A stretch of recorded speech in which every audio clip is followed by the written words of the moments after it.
I'd like to welcome you all tonight to Leeds Central Library, to our wonderful local and family history department for this evening's talk. We're delighted to welcome our speaker, Claire, who will be talking to us about Tolkien and his life in Leeds, and in particular how that kind of shaped his worldview and the books that he wrote in the years after. Just before I hand over to Claire and we get started, a few of the usual sorts of housekeeping things. If you need to use the bathroom, it's downstairs in the art library, one floor down, directly below us. Just ask one of our staff team at the back of the room if you're not sure where to go. The other thing, of course, is fire alarms. We're not expecting a drill, as you can imagine, so if the fire alarm does go off, we will help you to get out safely. Just follow our guidance. I think there's going to be timing in for questions, is that right? Yes. Yep. So other than that, please enjoy what promises to be a wonderful talk. Well, thank you very much, everybody, for coming this evening. Hardly flattered by the attendance, and I'd like to, of course, thank Anthony and the Leeds Central Library for arranging this event, and particularly for arranging it in this room, because this, I imagine, was a room that was probably known to Professor Tolkien 100 years ago, and in fact I did some of my own research about his life and the local history of Headingley some years ago, before I knew that this talk was going to happen. So that's absolutely wonderful, and I shall be showing you some of the slides of some of the things I found here about the local history.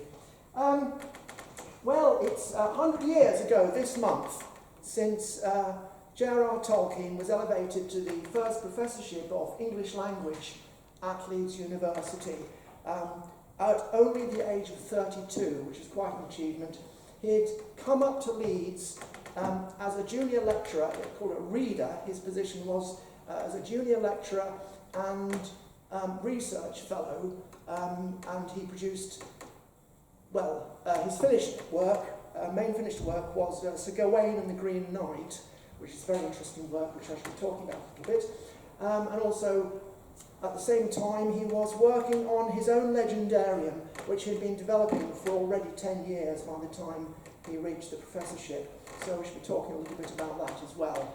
But he was born in South Africa in 1892, and his younger brother was born 2 years later.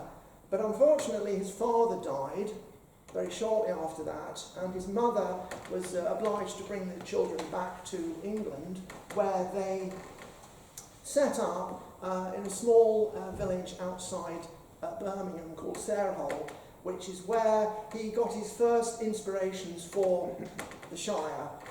He admitted this himself. Now, there's a lot of controversy about the geographical and even sometimes literary sources that Tolkien drew upon. And he himself said later that he drew upon the leaf mould of the imagination. In other words, his mind was full of all these things that he'd picked up, and they'd all kind of settled down into the storehouse of his imagination and memory, and then they got kind of regurgitated, things that were particularly memorable and interesting to him, like the wonderful old English countryside in the late 19th century, turn of the century, late 90s. But then that didn't last very long, because unfortunately they were quite penurious, and they had to take cheaper lodgings in Edgbaston. But he was also able to get into King Edward's Grammar School, which he got a scholarship to, or rather an exhibition to. But then his mother died when he was only 11, which made him and his brother complete orphans. And one of the reasons why this was made particularly difficult was because when their mother had come back to England, she had converted to Catholicism, and she was basically kind of kept out of the family, and she got very little support, even though she had 2 children. So when she passed away in 1903, the children were left in the care of a Catholic priest by the name of Francis Morgan, who took care of them until they reached the age of majority. When Tolkien was, yes, this is in fact a picture of Tolkien taken around about the time of his becoming professor. In fact, I think this may well be the official photograph for Leeds University at the time. Now, when before his mother even died in 1903, when they were living in a house overlooking a railway line in Edgbaston, Tolkien, at the age of about, well, 9 or 10, was already showing an interest in languages. He said later on that he had been very curious about the Welsh names of the Welsh collieries on the railway trucks bringing coal in from Wales. And this was his first kind of noticeable interest in languages. But he then went on, and he knew, after his mother died, he knew that his only hope really was to become, get a position as an academic, preferably in Oxford, because as an orphan, his father's estate was running out, there was nothing left, he had to do it. And, he was particularly gifted with languages. This is really the whole basis of his life and his legendarium. The entire Middle-earth cosmology and mythology was built up originally around languages, which he started making up his own invented languages when he was a child.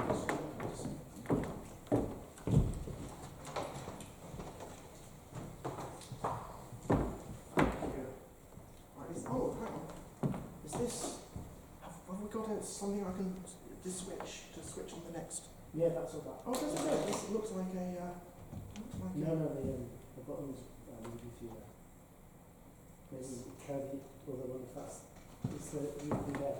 Oh, no, okay. Oh, okay. Right, thank you. Yes, we'll just leave that on for a moment. So his life between his mother dying and the Great War was really basically focused on scholarship. He got an exhibition to King Edward's Grammar School, and he eventually got, on the second attempt, he got a position, he got another exhibition at Exeter College in Oxford. In 1913, he went up, the autumn of 1913, and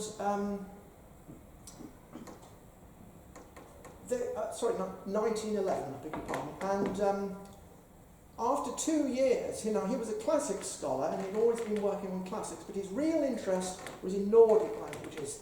So when his tutor in 1913, that was when he changed, because his tutor said, look, Ronald, you're not doing quite as well in classics as we'd like you to do, because you're spending all your time reading Anglo-Saxon and Old Norse and all that stuff, and really we think that's where your talent lies. So he was fortunately able to move to that. And then when the Great War started,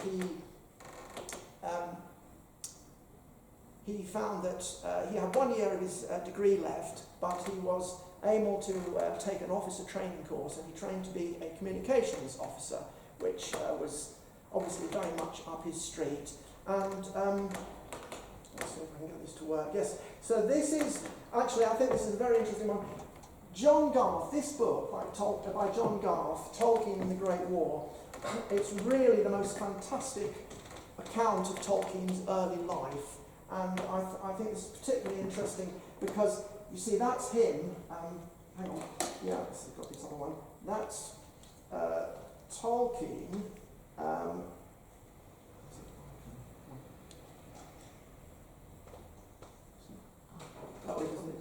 can you see that? No, it doesn't show on okay, so it's a laser, it doesn't go on the screen. Anyway, that is Tolkien in colour standing up behind, and I imagine this is probably taken just towards the end of his degree, at the time of the beginning of the First World War, and then we can see the next picture. That's him. Oh, hang on, sorry, it goes the wrong way.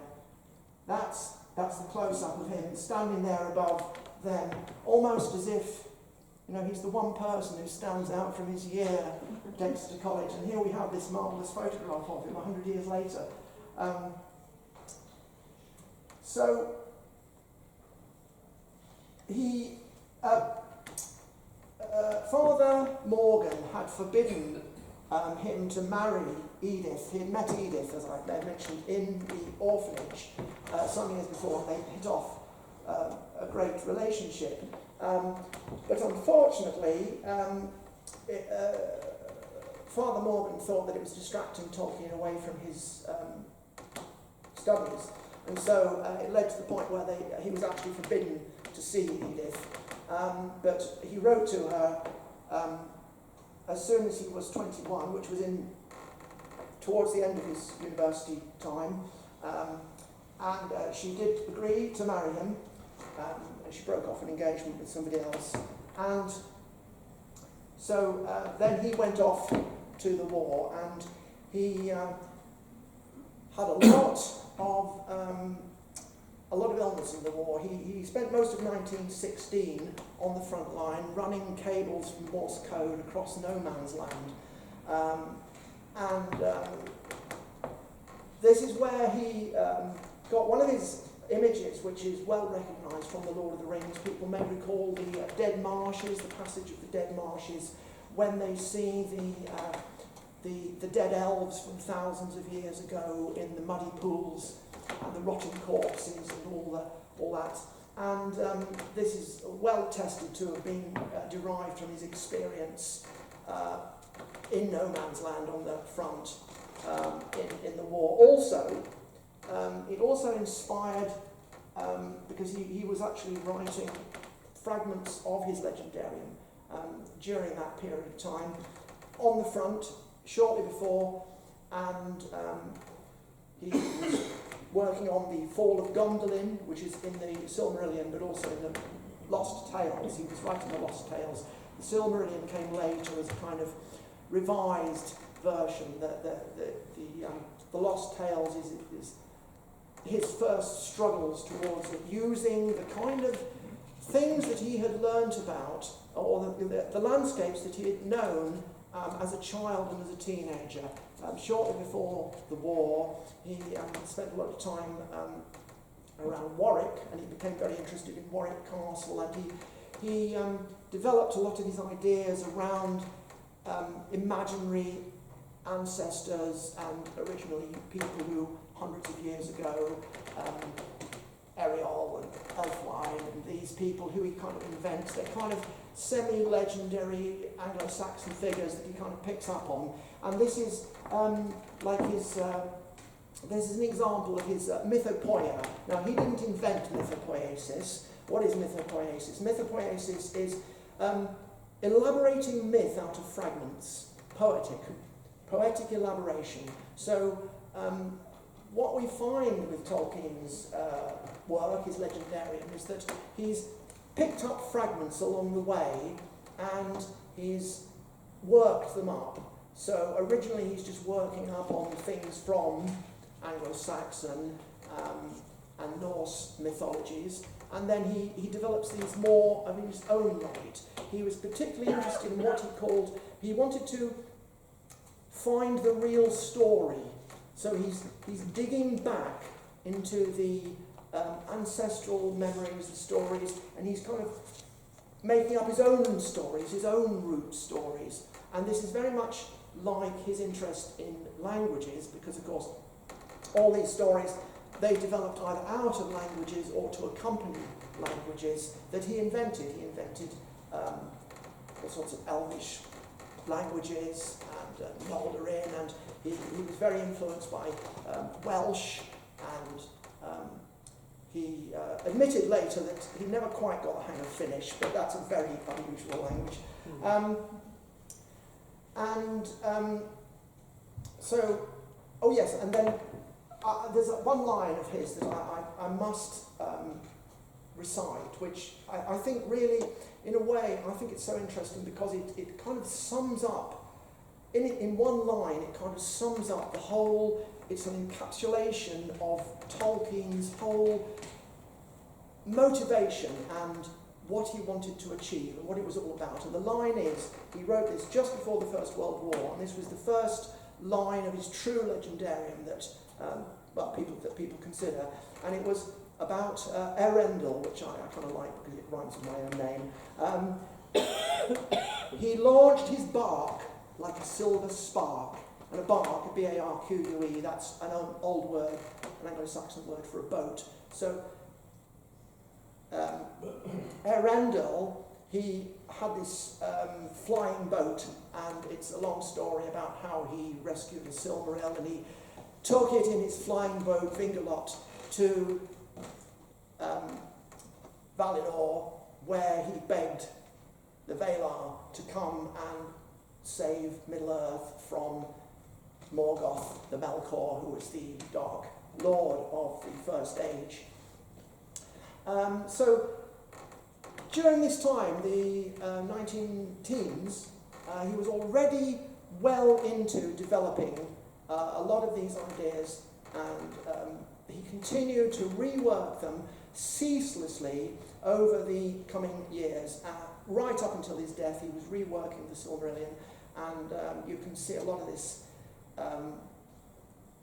revision that his son Christopher did. Starting in the 1990s, he published the 12-volume History of Middle-earth, which is the history of the rewriting and the reworking. And it goes into all the little backstories and side turnings and diversions that he got into at the time. So he was already well into this. By the time the First World War was over, he was already developing this. In fact, when he was recovering from trench fever in 1917 and 1918, in East Yorkshire, when he first got to know Yorkshire, he was using his recuperation, his time in hospital recuperation wards to write and develop these stories that he was already beginning. He had, for instance, the lay of Luthien, rather the story of Luthien and Beren. His wife Edith, he recalls how in a hemlock grove in East Yorkshire, when he was recuperating in 1917 or 18, that she danced for him, and there's this trunked tree with the hemlock umbels, and this is a basis of the story of Luthien and Beren. When Beren, and he identified himself on their grave, they call them Luthien and Beren. Edith is Luthien. Luthien is the elf maiden. She was the daughter of the king of the elves, and he wouldn't let her be married to a mere mortal until Beren came along, and he managed to win one of the Silmarils, although it cost him his hand. But so when he was in East Yorkshire, then we're already seeing parts of the Yorkshire landscape come into his mythology. This is really central part, Beren and Luthien. It's one of the absolute core stories within. But also, he was also, when he was here in Leeds, he was also developing lots of, really it's quite staggering how many fingers in how many pies he had in terms of medieval and Dark Ages mythologies. So he was already, so after the war, he got a position at Oxford, he was really looking for, obviously, a good lecturership felt to be a fellow at Oxford. Unfortunately, he didn't manage to get it at the time, but during that period, 1919 and 1920, he worked on the Oxford English Dictionary, which was currently being revised and updated at the time. And interestingly, he says that he was set to work on the letter W, and one of the words he remembers is worm. Now, people who have read much of Tolkien will know that a worm is an ancient word for a dragon. So it's kind of curious, I find it curious, that he finds himself kind of coming into these things, and there's things on his path which kind of reinforce his interest. But anyway, he got his position as a reader here in 1920, and Leeds Combined Arts very kindly invited me to give a talk about that 4 years ago, and I can't believe it, when he came up to Leeds. And now let's see if I can, where are we? What have we got next? Yes. Oh yes, well I'll say, so while we're in Leeds, I'll follow the slides. So one of his main works while he was here in Leeds was to produce a student's version for the students of Sir Gawain and the Green Knight, which is a very, very interesting and important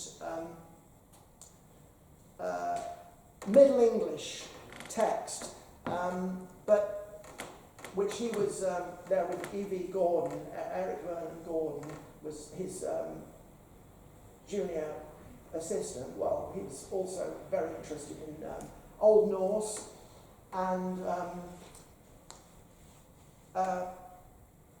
the interesting thing about this is that you start seeing the way Tolkien's work later on developed. So I'll explain about this. Now, the thing about this is that this took place. This was the manuscript for this, which was catalogued from an Elizabethan nobleman in about the 1580s. But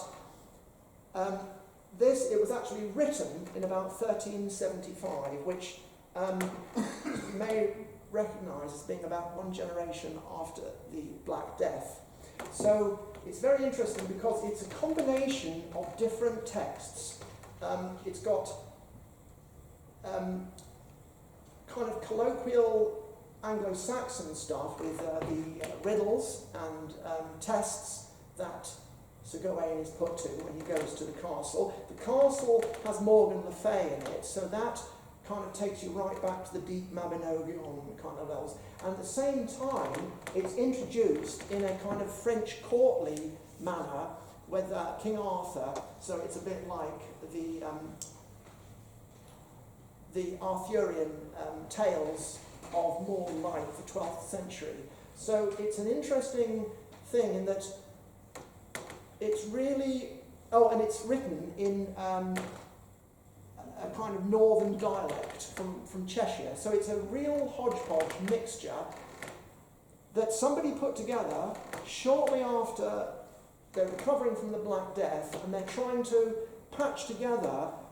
It reminds me of my mother told me that she said after the Second World War in the late 40s and early 50s, people would just talk about, we want to get back to how it was before. And I think that's what the person who wrote, the unknown scribe who collected this and put it all together, I think that's what they were trying to do. They were looking back. There was all these different sources, French courtly literature, and this was the time of Chaucer as well, when the English language is moving away from purely Anglo-Norman and Latin, and of course the Black Death was another reason why the language became more the language of the common man, rather than the language of the aristocratic elite, which was French and Latin for the church. So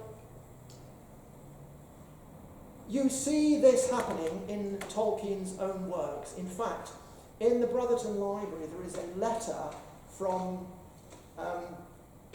Tolkien himself. Unfortunately, there's virtually nothing else in the relative because he took all his notes with him when he went to Oxford in 25. But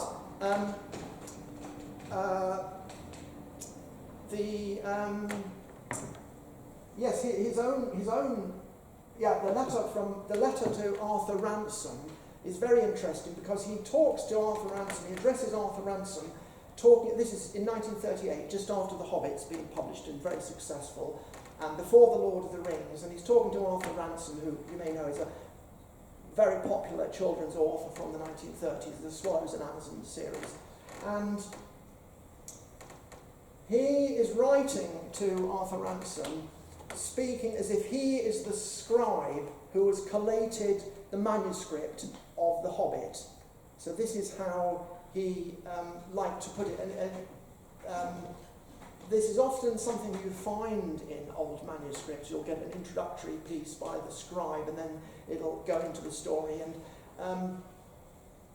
he does this with Arthur Ransom. And of course he does this with The Hobbit and The Lord of the Rings, because in The Lord of the Rings, Bilbo is writing There and Back Again, which is The Hobbit, and at the end of The Lord of the Rings, Frodo hands the Red Book over to Sam, where Sam has learned his letters from Master Frodo, he will take on.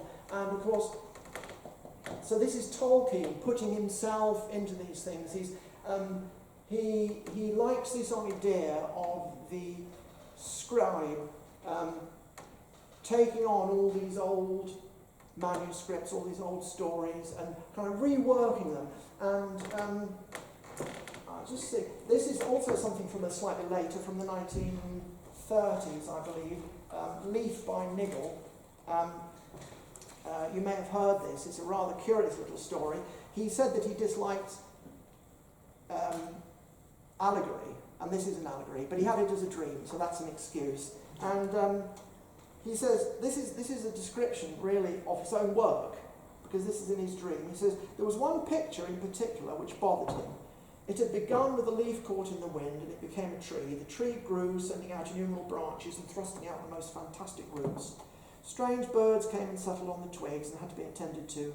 Then all around the tree and behind it, through the gaps in the leaves and the boughs, a country began to open out. And so this is the description of his work. He starts working on these little ideas, and then they spark other ideas, and then he brings in other things from Anglo-Saxon mythology, Vikings, Beowulf, all these things, and he incorporates them. They all get kind of woven together in a mixture of the leaf mould of the imagination, where everything kind of breaks down and contributes to it, and at the same time, this mythopoetic elaboration of little ideas that come to his mind. So, if you're strongly Freudian, you would probably just say, well, this is all just his projection and everything like that. But since his mind was really full of all this Anglo-Saxon, Norse mythology and everything, that was the material that he reworked that became the elaborated myths out of the leaf mould of his imagination. So let's see what we've got here then. So let's move on to the next one. Oh yes, so this is just to avoid confusion. This is the English translation. So the one I've shown you before, that's just a corrected version of the medieval manuscript dating from about 1375. So that is in Middle English. It's quite hard to read, and you need the glossary. Most of the work was done in the glossary, the introduction, the notations, all the commentary and everything like this, because it is just such an important work at a particular time. Whereas this one, is the modern English translation which he made, but which was not published till after his death, and it was edited and compiled by his son Christopher, who also became an Oxford Don and studied English language like his father. So that was very kind of fortunate, because after his father died, he was able to spend the rest of his life, basically after he retired, compiling and editing and reworking all of his father's manuscripts, of which there were piles. So then let's see what we've got next. Oh yes, and then this is Beowulf. Now this wasn't published until 90 years after he left, 90 years after he became professor. But this is another very interesting piece in that there's several sections of this which have been used in The Lord of the Rings and The Hobbit. For instance, the Door Warden. You may remember when Aragorn, Legolas and Gimli go to Edoras to see King Theoden, they are challenged at the door by Hummer, the Door Warden, and he says, "Oh, you can't come in here with all your weapons and everything." Entering Herot, so this is exactly what happened. So the street was paved in stone, the path guided them together. There shone corslets of war, hard, hand-linked, bright ring of iron rang on their harness, as in their dread gear they went striding into the hall. Weary of the sea, they set their tall shields, bucklers wondrous hard, against the wall of the house, and set them on the bench.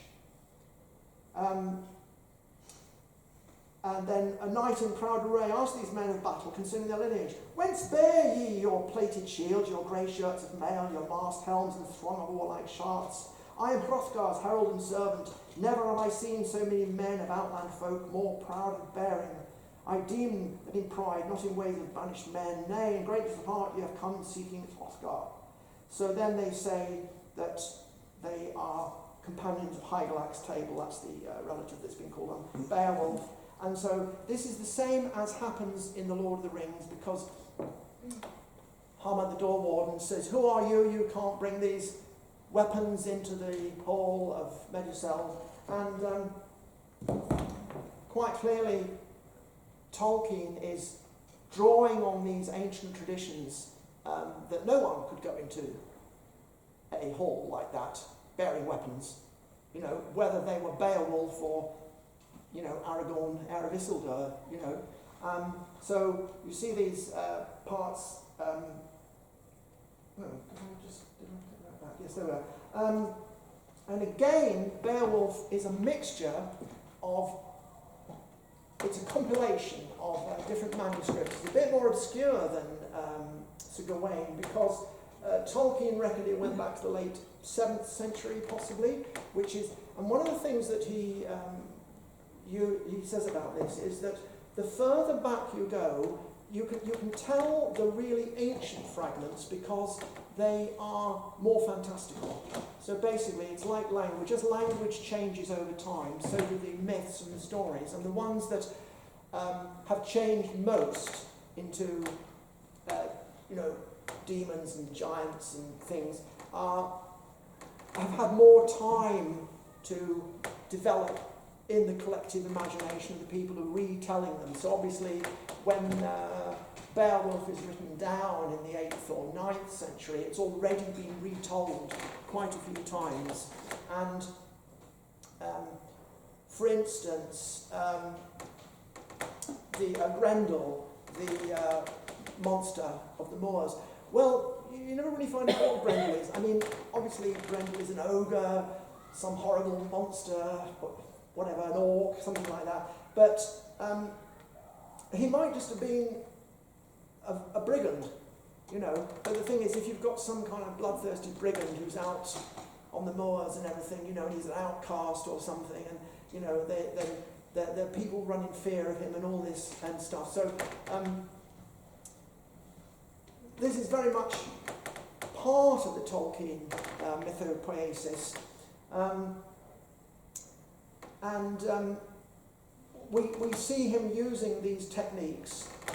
In fact, he deliberately plays on these techniques to suggest age. You'll find that he's always talking about things that happened before, but they always disappear into some receding, distant thing of ancient times, which is more like mythology and story. And you have Sam, who always wants to hear these stories and stuff because he's fascinated by the past. So this is really one of the most important influences on Tolkien. So what have we got? Now I've talked rather a lot about his literary works. I'll go into his time here in Leeds. Now here we have Headingley. That's the larger view of Headingley. Now we'll just get a little bit closer. So you can see there the church, and St Michael's Road. Now when I go around one more, we'll get a bit closer in again. Now, unfortunately my laser isn't working, but I'll just... I think he lived in that house there, and I believe I'm the first researcher to have identified it, because the row underneath the H, back to St Mike, that still exists, and the square one on the end is 25, and then that block has been redeveloped, and then the next block is number 13. So if you count them along, it's 21A, so it may well be the smaller of those two. Anyway, I found that map here in this very room, so I'm very, very pleased. And one of the things that, why I'm so interested in this is that if we go back here, we'll see that this just here, and that's where the oak is, what's called now the original oak, and it doesn't actually mark it there, but it's just there is where the old Shire oak was. So I'm quite convinced that when he came here, this was only for his first term and a bit that he was actually in this house. It was just probably a little lodging house or something. It's the smallest one in the row, so it's not, so much to say permanently. But what I find so interesting about this is that when he came here, it must have had some immense impact on him to find that he was lodging barely more than 100 yards away from one of the most venerable Shire oaks, Anglo-Saxon Shire oaks, in all of England. And he must have just thought that, Christmas had come or something like that. Because I'll go into this because I think there's more to be said about this. But the very fact that it was a Shire oak, then he will have looked into the legends of the Shire oak, the Headingley Shire oak, and it was said that it fell as an acorn when the legions left in 410, which would have made it 200 or 300 years old when the Anglo-Saxons were here, and it would have been an ancient big tree when the Anglo-Saxons were meeting. Now this says here, I don't know if you can, unfortunately it's rather weathered, but this is the plaque where, just behind where the Shire oak used to be, and it says, in front of this tablet there existed the Shire oak, which collapsed from old age on the 26th of May 1941. This, it is believed, was the place of meeting where the head of the Saxon wapentake, anybody remember wapentake? The wapentake of Edoras, right? So the local government unit foregathered with his chief men in Leeds. Leeds was in the wapentake of Skyrack, or Shire Oak. So this was the central meeting place for a very large area. It was the most important place in Leeds. And so it was a place where originally the war bands would meet if there were brigands, Vikings, whatever. And then it will have developed into a kind of place where chieftains would carry out justice, as they used to call it. So now we have this. This actually was. This is actually slightly before Tolkien arrived here, but this is how it looked about the time Tolkien was here. You can see actually there's a little. You see where the cenotaph is now. This horse-drawn buggy is turning round. You can just see that there's a little roundabout there, and the cenotaph was actually put up here while Tolkien was in Leeds. But that's what he saw pretty much when he arrived here in 1920. And what do we have here? they found that they were looking at a most extraordinary face. This is Merry and Pippin when they find their way into Fangorn Forest. It belonged to a large, man-like, almost troll-like figure, at least 14 feet high, very sturdy with a tall head and hardly any neck. The arms were at a short distance from the trunk. So I'm just going to lead on to the next bit of evidence about this, because you say, well, yeah, it's possible for Treebeard, but I will tell you why I think particularly, because this is the location of the Anglo-Saxon moot, right? Well, we've already established it's known as the Shire oak, so this is something that comes into his mythology. And the wapentake is a meeting, right? A meeting is a moot. In the time of the Anglo-Saxons, it's a moot. Now,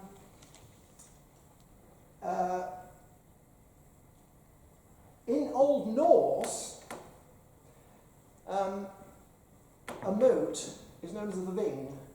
It's a thick the thing, but it's spelled the same way as we call thing. It's the same etymology, it has the same roots of meaning. So a thing or a thing is a meeting, right? They have it actually in Iceland. I believe the parliament is still called the Old Thing. So this is the right. So we have a meeting place here, right? So this is I'm trying to elaborate the relevance of this for Tolkien, right? Anyway, it's been recorded that when he was a lecturer here, and he was always encouraging his pupils and students to experiment with old Norse languages and so forth, and to make up jokes, right? So now we hear, I think we have one of Tolkien's jokes, right? He was not very keen on Latin, but he was obviously a Latin scholar. What is the Latin word for thing? Ens entis is a thing, right? So playing backwards, we have an ent is a thing is a moot, and the moot took place at the wapentake. So I think that, I just think it's very unlikely that Tolkien, since he was into these kind of silly linguistic word games, jokes and puns, I just cannot see how he could not have made that correspondence. And so I think he was playing with this, really. So that's my first real strike for being here in, the influences they had. So we've got several more. You see, that's probably around the time he was here. Looks like 1920s cars. That's a postcard. Obviously, it was a very popular and very well-known and widely, respected piece of antiquity. In fact, you can see that blue building there is actually Oxfam Books, where I gave my first talk about this subject. And you can see that spot just outside the window. It's good. What else have we got there? Oh yes, now this is the, I think this is December the 12th, 1921. I just put this in here because you can see this is the Headingley Cenotaph, and I like to think that since Tolkien lost several of his closest friends during the war, the Great War, some of his literary colleagues from grammar school, Geoffrey Smith and Rob Gilson, and I think it's highly likely that Tolkien would have come. This is the blessing inauguration of the Headingley Cenotaph. You can see just called the oak in the background, and if you stare at the back enough, you might imagine that Tolkien is standing in that crowd, because there's a lot of people wearing military uniforms. You can just make out. And I found this press cutting in this very room. I have another one as well, but I didn't want to include both of them. So I really just wanted to try and give some kind of idea of Tolkien's presence and what it must have been like, because when I first started thinking about this about 12 years ago, what I was mostly doing was I was just putting myself in the mind of Tolkien and saying, well, he walked along this street and this building was here then, and what was it like and what did he think? So this is where he spent most of his time at the university, 3 years, from the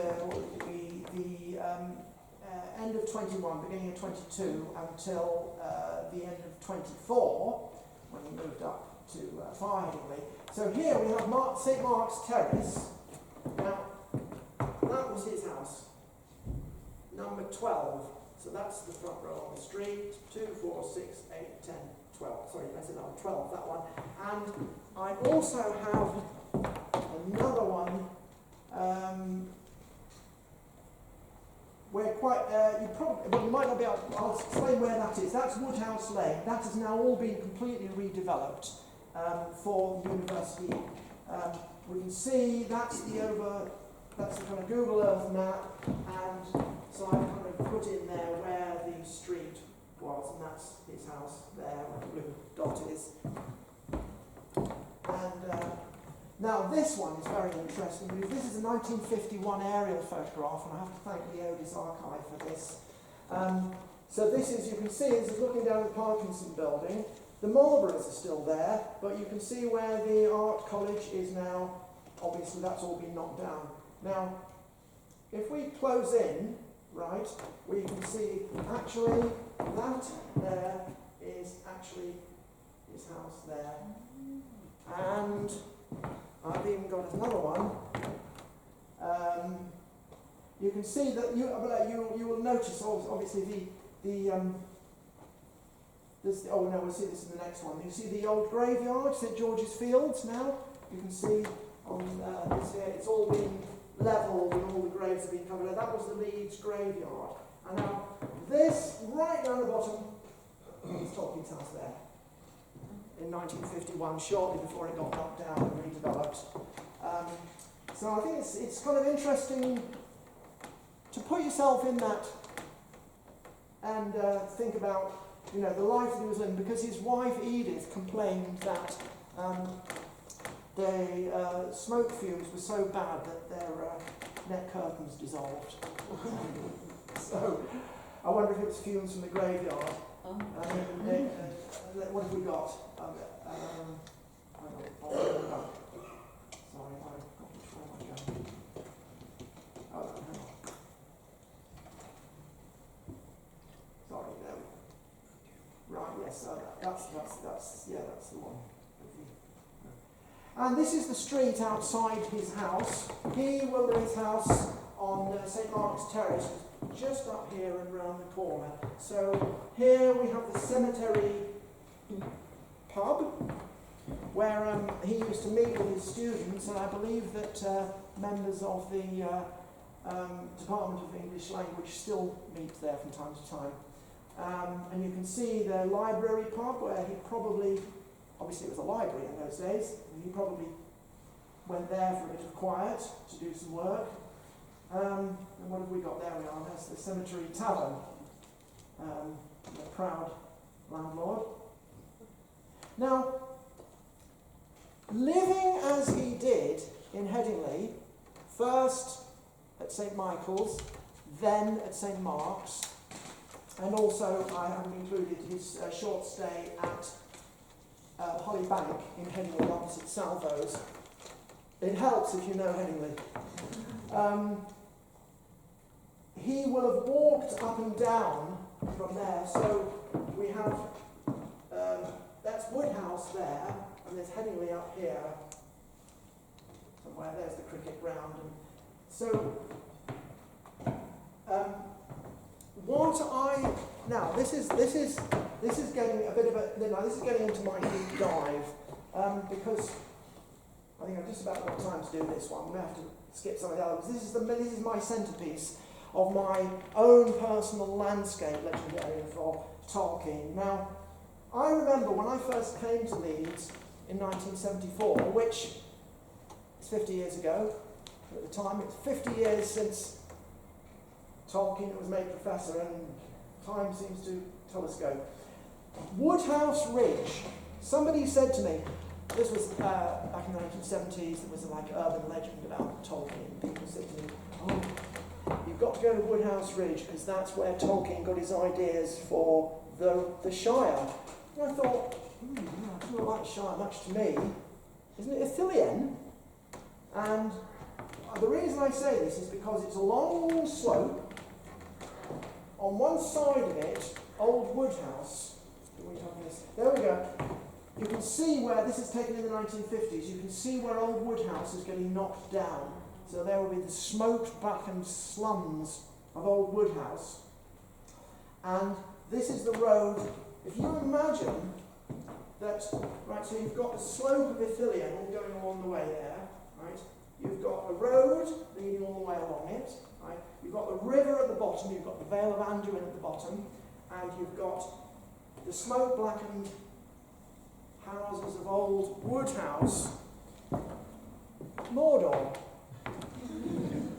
Well, I find myself, the thing is, this is where I put my art therapy pattern matching hat on here, because it seems to me that it is just so similar. I will continue to give you comparisons. Now here, I've got several photographs here of Woodhouse Ridge from before the First World War. Now, I probably, by now, I probably don't need to point out to people what a tremendous catastrophic historical discontinuity the First World War was. This was the well-kept Woodhouse Ridge before the First World War. You can just see the bandstand in the distance, but most of these other ones have just gone. I mean, we don't have any of these benches there anymore. It's obviously been well-kept. Now this is looking from the other end, where we see now we've got the bandstand is just here. I don't know if people know Woodhouse Ridge, but the bandstand is one of the few things remaining. Now, what you can see from this Google Earth picture is how much it's now completely wooded. And yet, you see, even the more wooded parts of it in the time were well kept, and, there we go. Edwardian people, boaters, everything. You see, this is what it was like before. And one of the things that Tolkien says about Ithilien is, and this is the kicker for me, is he says that there were ages ago there had been great buildings there, and you can see the rocky strewn remnants of collapsed buildings that had been thousands of years ago and all this kind of thing. And I think that he must have felt this way, because when he was walking, he will have walked along Woodhouse Ridge probably several hundred times between Headingley and the university, and even when he was at the university, this will have been his nearest kind of getaway from the smoke walk. And he was, one of the things he was very, very sad about was the loss of the world before the First World War. I think it's very hard for us to understand the great tragedy of the First World War, the loss of the, as the French call it, la belle époque, and what else have we got here? You see, that's what it's like now, you see. That's what it was 100 years ago or just before, and this is what it was, this is what it's become. You see a lot of trees self-seeded. And then as we move along, when we get to the end, there is a series of 3 absolutely fantastic ginnels. If you know Hyde Park and Woodhouse Ridge, you will know these ginnels. These ginnels, everybody loves them. There's this ginnel here, which I think, coming along, what do? They get to the end of Ithilien and they turn left, and they go up a narrow stair. There's 2 stairs and 1 Sheelob's tunnel. Well, there's 3 ginnels here that lead all the way through to Hyde Park. And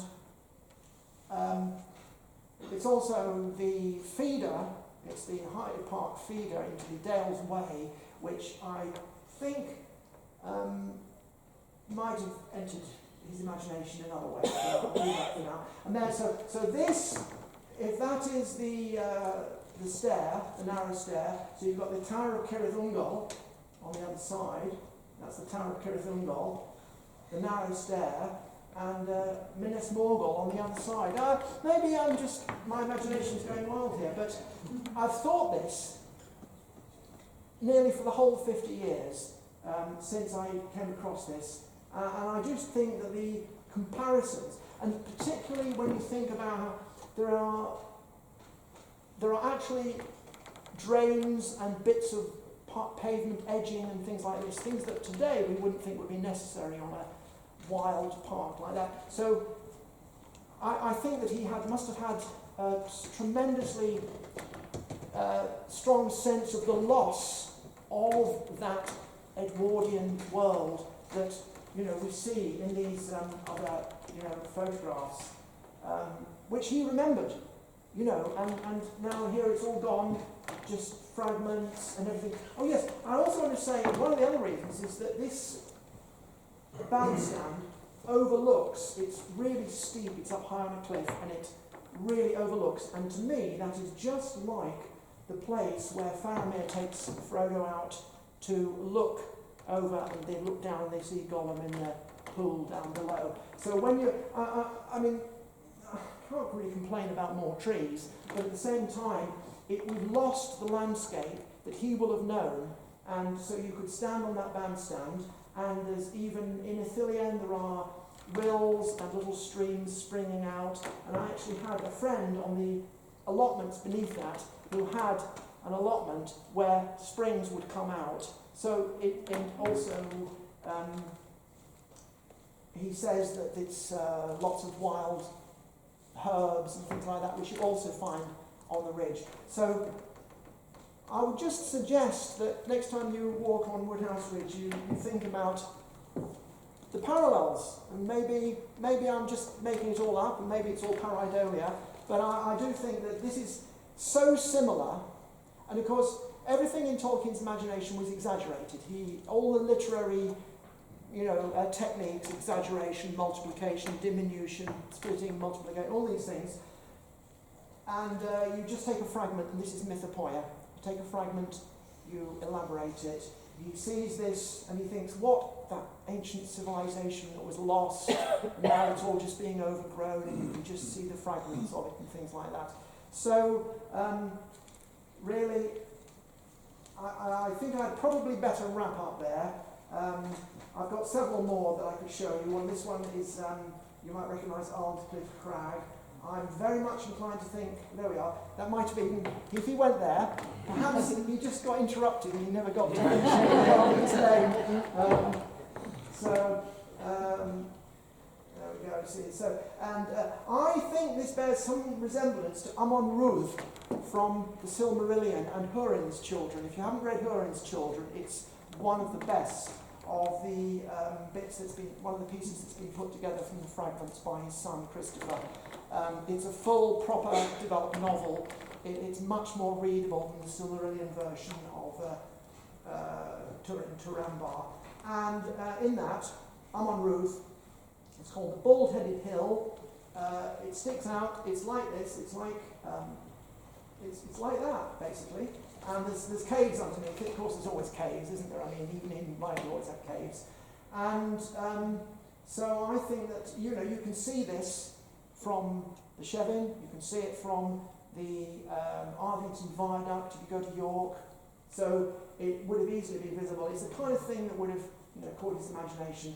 And then I think we have something similar here. This is a bit more difficult to me, but this one is Tulhow Hill, and it used to have a Victorian folly on it.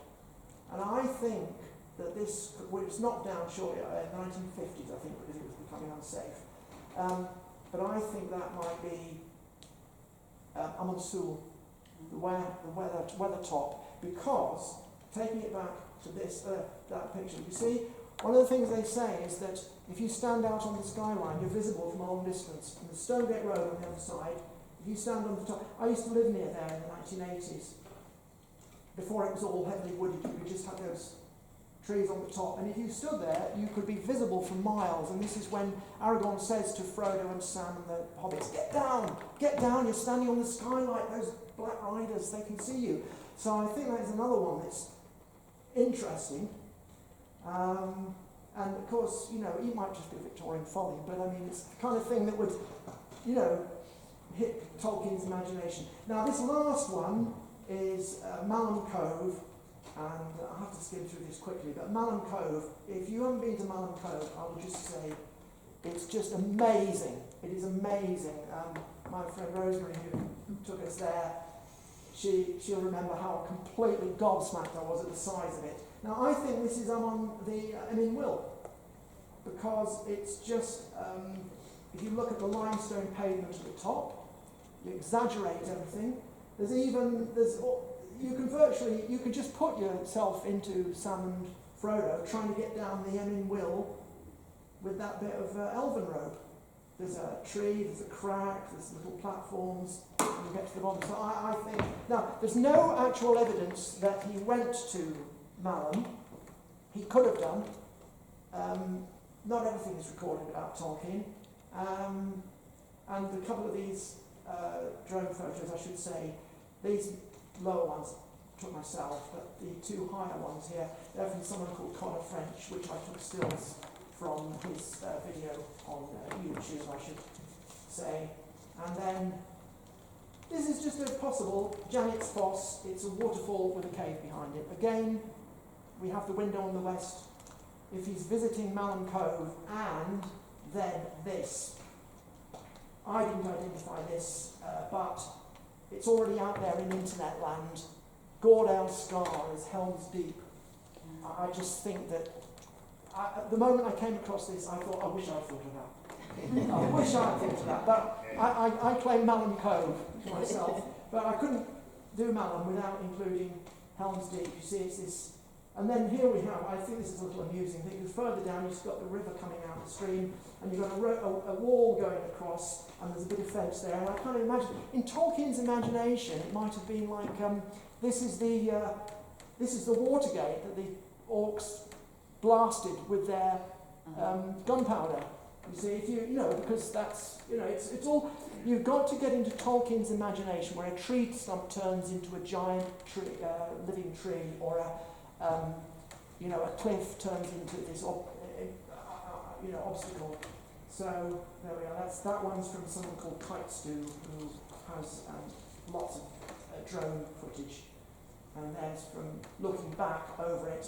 And there's so much more I could go on about this. And then here we are. This is just the last slide. This is Tolkien's house in Far Headingley, Lawnswood, West Park, whatever you want to say. And I think it's quite amusing, really, because his is the house on the left.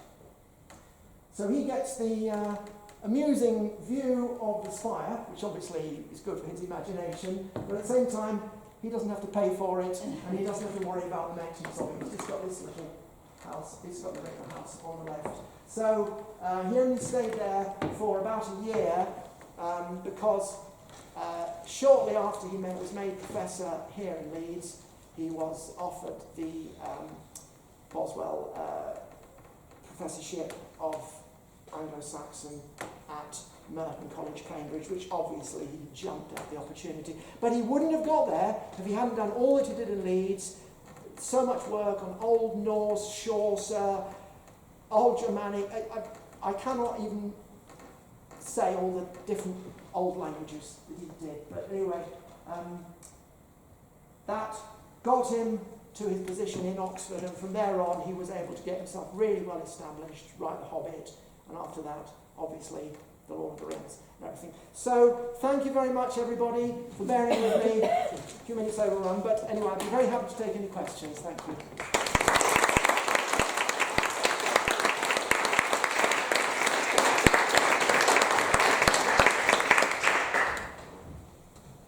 Do we have any? Can I just ask? Yes. When he was in East Yorkshire, Yes. what was the village name? Was it Hemmingborough? Did you say? I thought you mentioned a name. It's in Holland, Skull and Hammond. I didn't really concentrate on East Yorkshire because it's kind of outside of my remit. Right, I thought you mentioned it and I missed it. Yeah, That's all. I think Holderness. Oh, Holderness. Yeah, no, yes. He moved around because he was in recuperation, Right. and Edith was taking rooms here and rooms there and stuff. So, but I think that I'm quite convinced by the story about the Umble Grove, the Hemlock Grove, and Edith, because people have done the research on that. It fits together, timing, location, everything, you know. But also in East Yorkshire, I don't know if anyone else has identified this, and I need to do some more research on this. He might have done some paintings, I think he did. I think Whitby might be a good candidate for the Grey Havens. You see, I was once accused of like culturally appropriating Tolkien, and I thought, well, the thing is, I'm only producing landscapes which are almost identical to the ones in his books, and he knew them. Yeah. So, you know, it's kind of hard to, you know, he would have had to have almost blanked his mind out. Now, I know he didn't like to give attributions, and he was always cross-referencing things and adding things and taking things away. So you're not going to get an exact replica. But this is mythopoesis. You start out with a key little idea, which you then elaborate by adding things on from the leaf mould of the imagination. So, thank you. Are any of the houses that he lived in still up in Headingley, or yes, there is one. There is one. It's number 5, Holly Bank, and it's just opposite Salvo's restaurant. And I didn't put it in this because it's a private house. But you can go and see it, and I don't know what the residents think. In fact, I just realised that in the late 70s, when I was moving out of Hyde Park, I nearly took a flat in one of those houses in Holly Bank, but I can't remember which one it was. But it might have been number 5. It could have been anywhere between 2 and 7. But I just didn't really think about that until just a couple of days ago, so that's quite curious. But and also, of course, the thing is, Hollin, short way down from Holly Bank, is the Hollies in the Meanwood Park, and the Hollies, and Hollin Lane. There is a Hollin in the Lord of the Rings, and Hollin Lane, and Rosemary knows Hollin Lane, because we have a friend who lives there. And so there's a lot of these little fragments that find their way in. So, you know, yeah. Can I just Go on, ask please. you, what about the 2 towers? Where did they come from? Well, I haven't got a reference for those. I think that there's probably other sources. But I don't think I can't say everything comes from Leeds. I would love to say so. For instance, I would love to say that the Parkinson Tower was the White Tower of Ecthelion. Unfortunately, it wasn't built until about 10 years after Tolkien left Leeds, so it can't be. Unless he came up here and saw it. But I think that we can only really attribute things that he would have seen on a regular basis. Yeah. You know. Yeah. Thank you. Yes. Where did your interest in Tolkien start? Well, I first read, I suppose it must have been The Hobbit, when I was about 10 or 11. I had a school friend who was very, very keen on it, and I remember him telling me all about it and everything, and I was completely kind of whelmed by it. But then I did read The Hobbit, and then I did try to read The Lord of the Rings when I was about 11, but unfortunately the library only had the 2 towers in, so I started with the 2 towers, and all I remember is this Aragorn striding up the mountain looking for Frodo, and Frodo's running away, and there's the orcs attacking Boromir and all that. It was a bit too much for me at the time, but I had a marvellous English teacher in the 5th form by the name of Dave Horlock, who went on to become a director at the Chichester Festival Theatre, and he gave the whole class this. In fact, we all had a copy of this edition. Mine's fallen apart. This is a replacement copy of this 1969, I suppose, complete paperback, which hadn't got the appendices. So we spent a whole, I think it was the whole summer term. Yeah, we spent the whole summer term reading it, and it was a really wonderful experience. And then I suppose, I remember by the time I came to university, I remember being able to say I'd read it 6 times. I've read it several times since, and there's lots of other stuff to get into, of course, as well. All these, the edited works by his son. I've got the 12-volume History of Middle-earth, but I've only read the first 5, I'm afraid. But the thing is, it's one of those things that once you get into it, I mean, what reignited it for me was about, I don't know, I suppose it must have been about 15 years ago when I came across the Book of Lost Tales, which is the very first kind of complete work he did, which is like the proto-Silmarillion, and it starts out with his the Cottage of Lost Play, and is like a traveller stumbling across some elves in a kind of little refuge that they have, and then it kind of gets deeper and deeper and deeper and deeper, and then a few years after that I came across that wonderful book by John Garth. I really cannot compliment it enough. I mean, it just gets you right in there. It's basically not just the First World War, but also his time, particularly at grammar school, and it goes into a lot of stuff about his tea club. They call it the Barovian Tea Club, and they met at Barrow's Tea House, and they would talk about these all their ambitions, because before the First World War, they had already decided that they were going to be the new artistic impetus of the century. And of course, Gilson and Beige Smith both died in the trenches, and Christopher Wiseman, his third friend, at the hardcore, there were others, but his third friend was so traumatised and shell-shocked from the experiences in the trenches that he kind of went into lifelong reclusion, and Tolkien kept up with him, but he didn't really have any creative impulse left. So Tolkien very much felt that it was up to him. They had said, we are going to be, and so while it was a new artistic impulse, at the same time it was continuous reworking the old stuff. So Tolkien was very much into continuity of cultural influences, unlike in the modern world, we're very much about turning our back on the past. So I think this is his relevance today, is that he did have such an interest in the continuity with the past and how the past influences what we do now, even if it's only in fragmentary ways, like the manuscripts that he did with the Sir Gawain and Beowulf. Thank you. Anybody else?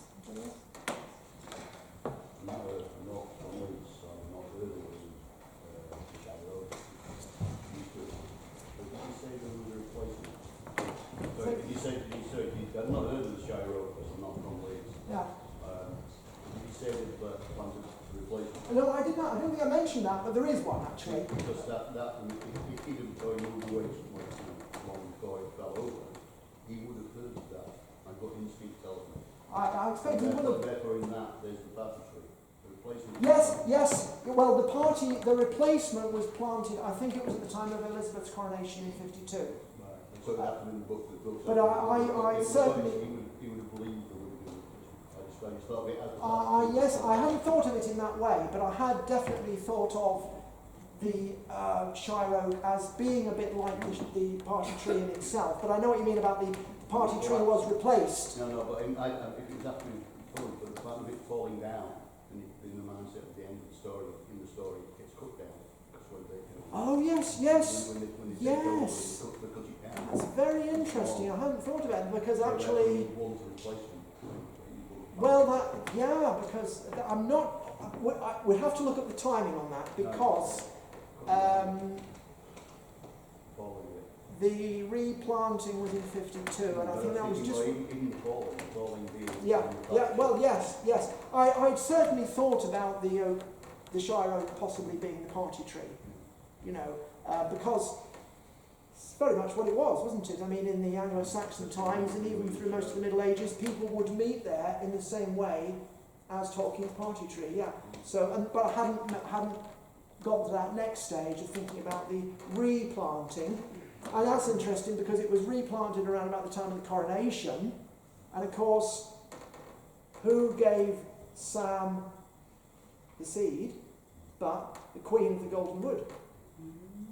And I didn't have time to go into it here, but there's other stuff up near the Darnham Roadhouse which bears a lot of resemblance to things, because only half a mile away is Beckett's Park, which you won't know if you're not from Leeds, but people from Leeds will know Beckett's Park is quite close to this.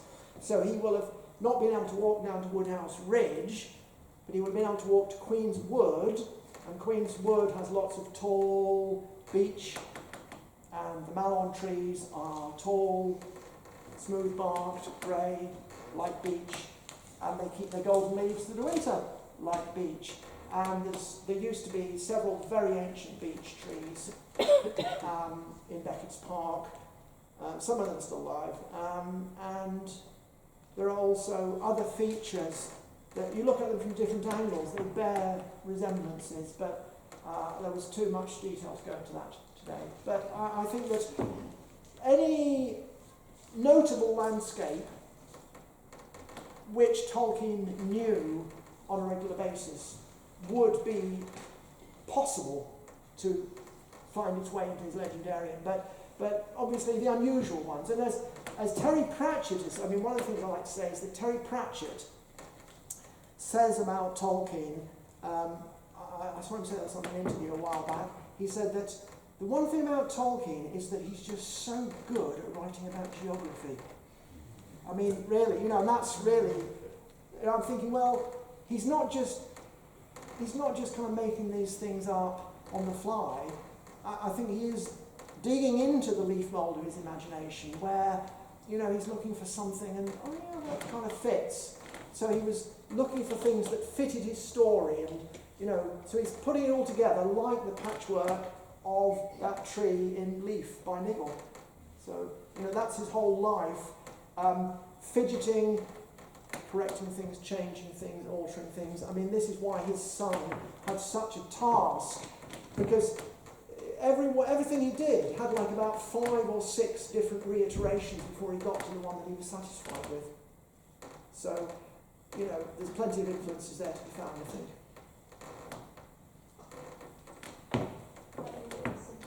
Oh, no. So say again. Sorry, besides reading The Hobbit and the trilogy, which would you say of all his little side stories are the best ones?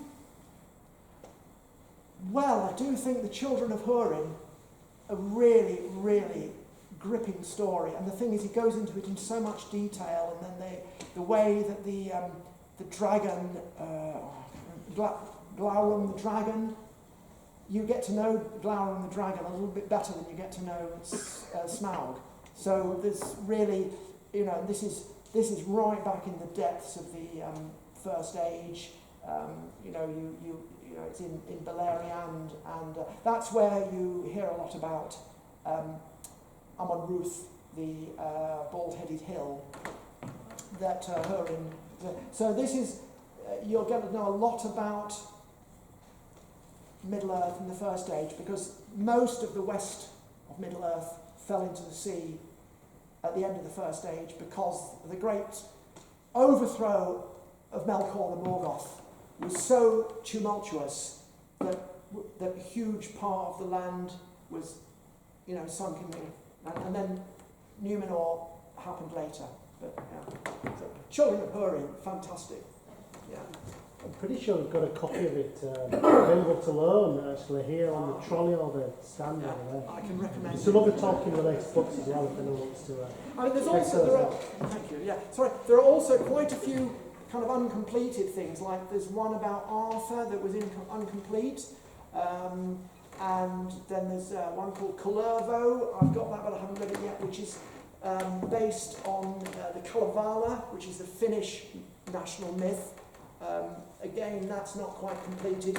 In his early years at Leeds and throughout the 1920s, He did start a lot of these things, and he wrote lots of poems, and a lot of them were incomplete, unfortunately. But they're still worth looking at, because they're just, he tried all these different types of old-fashioned metre, alliterative meters, certain types of rhythms, and you know, all these kind of poetic meters and styles which are completely lost today, but were, you know, standard in the Dark Ages or the Middle Ages. Right, do we have any more questions before we wrap up? Might have time for one more maybe. No, looks like we're done. Right, well, thank you everyone for coming along, and thank you, of course, most of all, to Claire, our speaker. It was a wonderful and really, really interesting talk. Thank you. So thank you.